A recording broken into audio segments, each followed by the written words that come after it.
Today is Friday, and I did not get paid. I didn't get my paycheck. I don't know how I'm going to survive. I have no way of paying my rent, and I'm on the verge of getting evicted. And this is a message that I received from a single mother who reached out to me.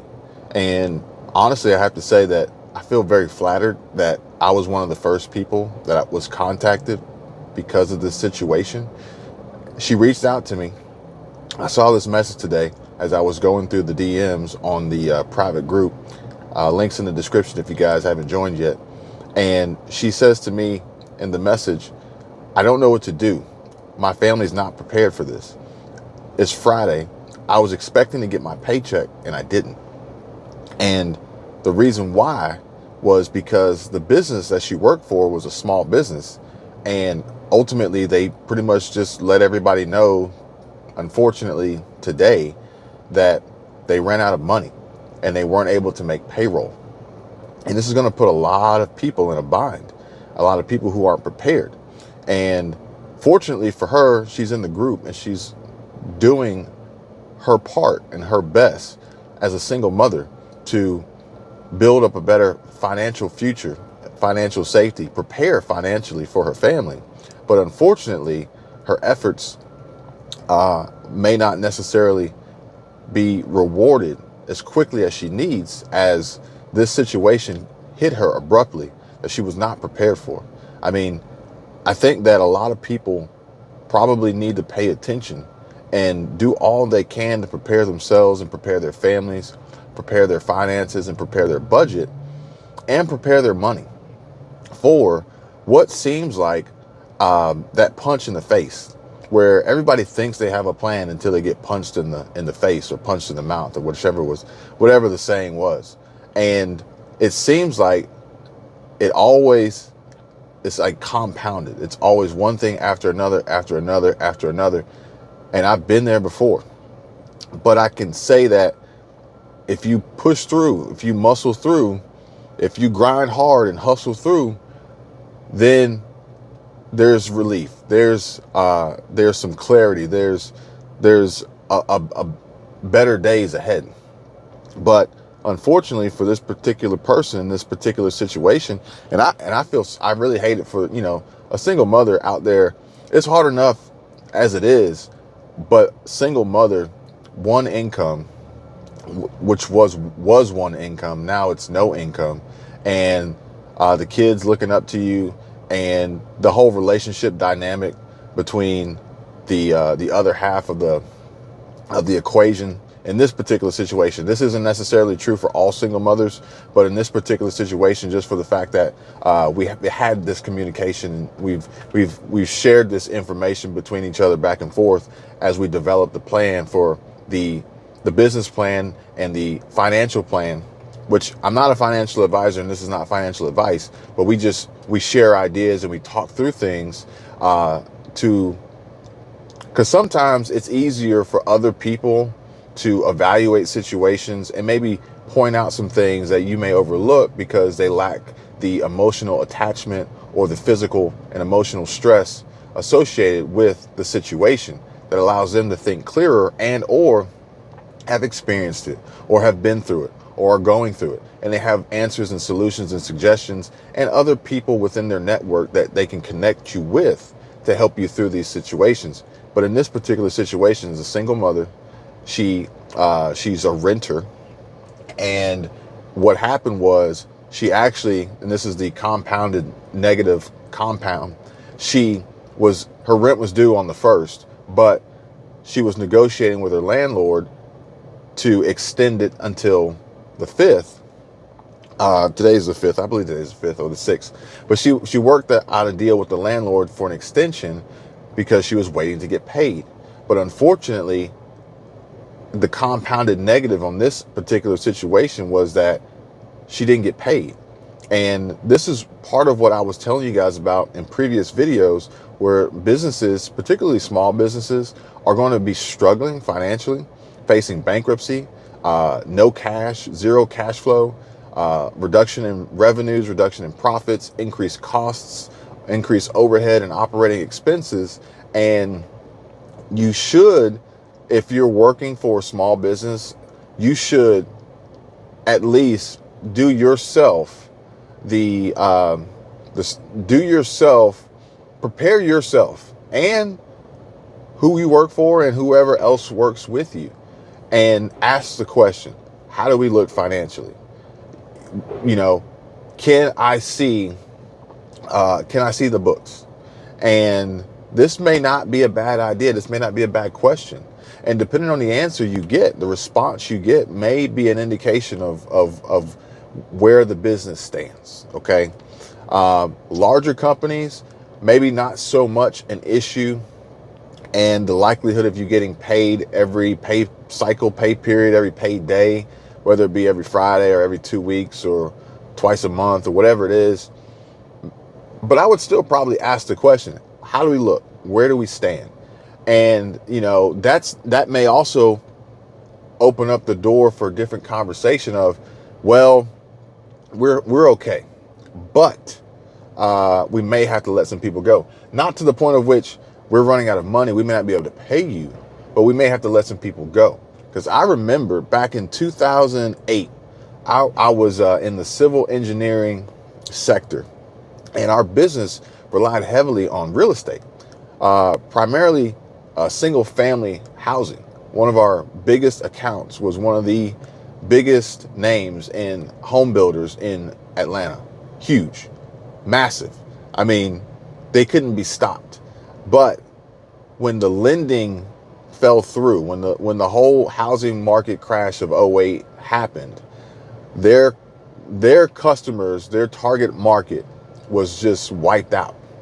But what that meant for me and the company I worked for was our biggest client. This is that 80-20 rule. Our 80% of our income came from 20% of our clients. And this one client was huge in that 20%. And they basically said, we're going to stop building. We're going to close out what we got left and we're done because the housing market is, you know, the market's tanking and we're not going to be investing any further into this right now. Huge name. It's a family name.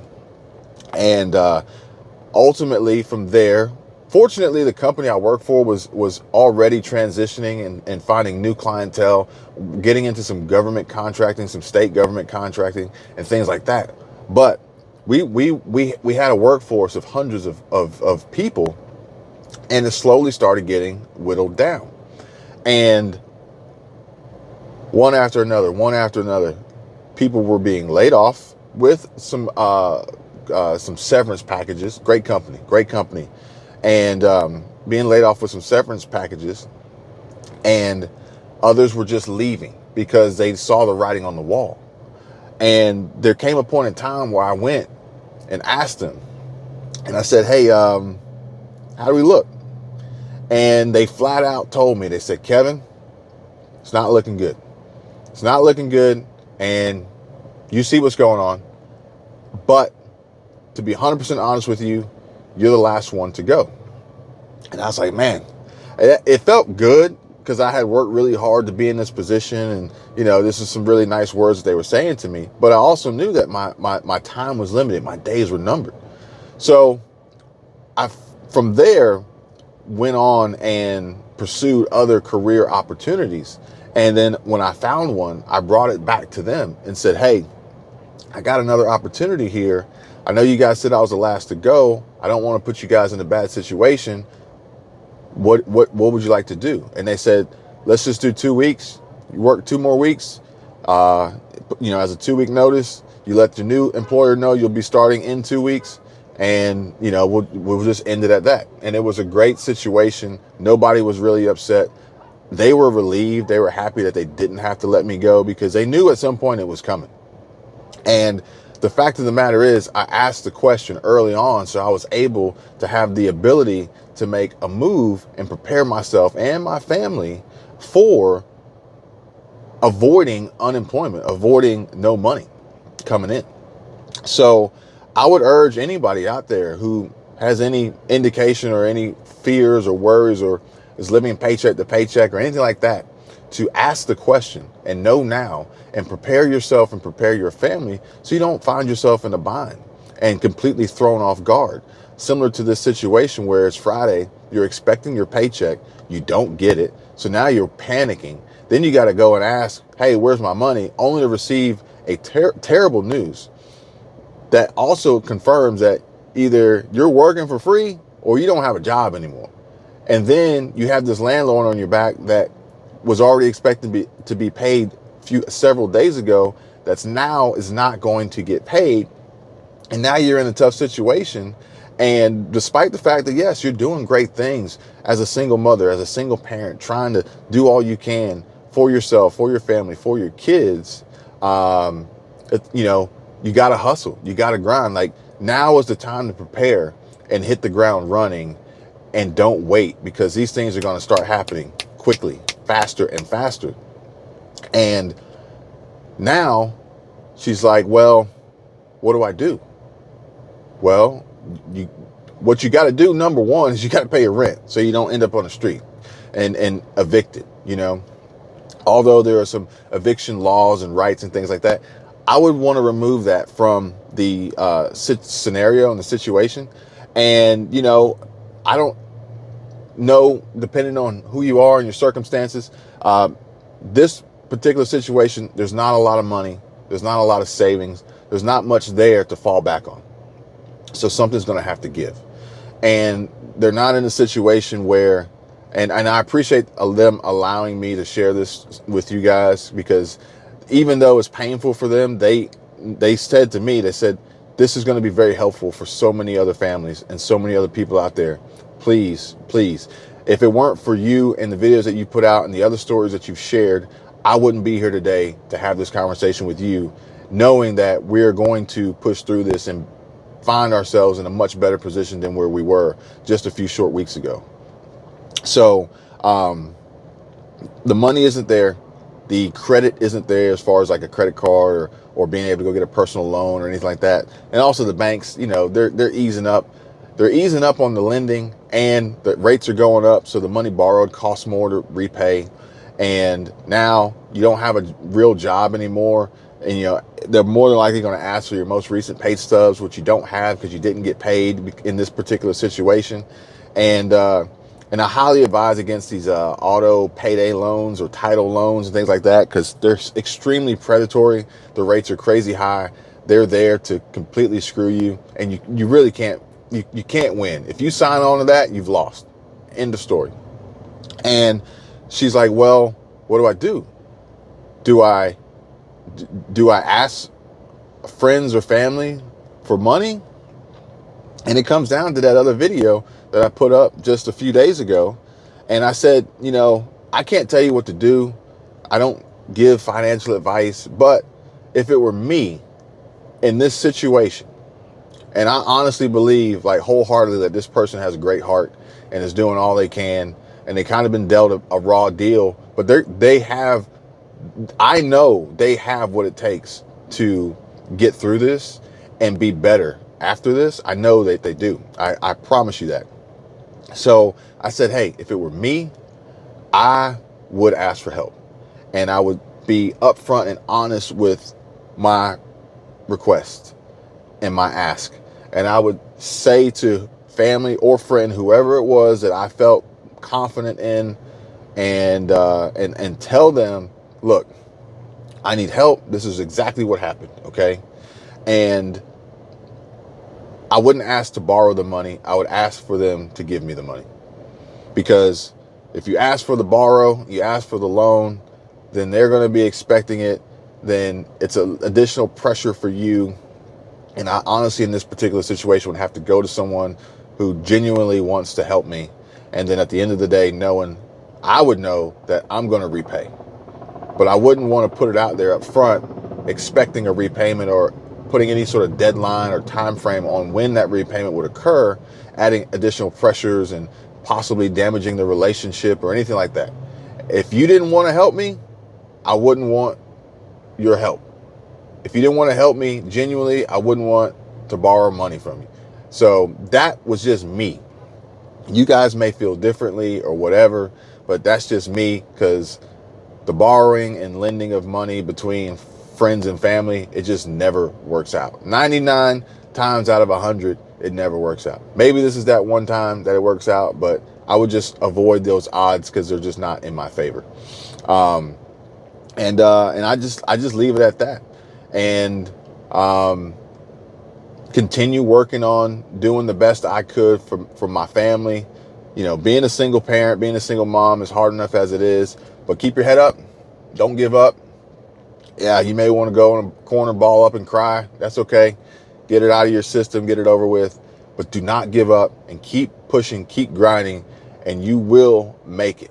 I trust me, you will make it. And I have these conversations, not this particular conversation, but I have these conversations with people all the time in the group who contact me, who engage with the posts and the videos, and we are making progress. We're pushing towards progress and people becoming more and more prepared for SHTF that they're seeing now isn't empty shelves at a grocery store, isn't high gas prices or no diesel fuel whatsoever.